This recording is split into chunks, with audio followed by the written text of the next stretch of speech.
Hello friends, আমি চলে এসেছি আমি কার্তিক নতুন ইউটিউব চ্যানেল টু সাইড কিচেনে। আজকে একটু নতুন রেসিপি নিয়ে আজকে রেসিপি হচ্ছে বেতে শাক ভাজা। সেটা বানাতে কী কী উপকরণ লাগে আসুন দেখে। তার আগে একটা কথা বলে দিই, আমার চ্যানেলে যেসব ভিডিও ছাড়া আছে আপনাদের যদি ভালো লেগে থাকে লাইক কমেন্ট শেয়ার করবেন, বেশি বেশি করে শেয়ার করবেন। আপনি যদি চাই নতুন হয়ে থাকেন প্লিজ সাবস্ক্রাইব করে দিন, নিচে বেল নোটিফিকেশনটা অল করে দেবেন যাতে আমার ভিডিও আমাদের কাছে আগে পৌঁছে।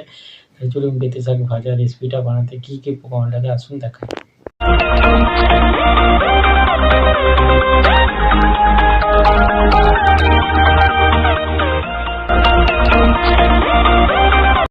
শাক ভাজা রেসিপিটা বানাতে কী কী উপকরণ লাগে দেখিয়ে দেবো। তার আগে একটা কথা বলে দিই, ভিডিওটা প্রথম থেকে শেষ অবধি দেখার অনুরোধ রইল।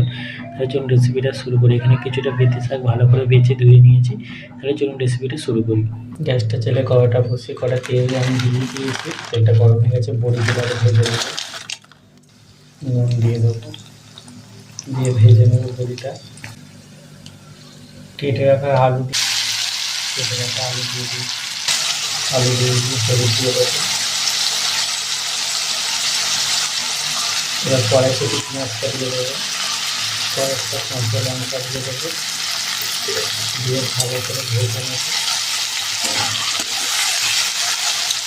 আলুটা ভেজে নিয়েছি, অনেকটা ভাজা হয়ে গেছে। এবার বেশি শাকটা দিয়ে দেবো।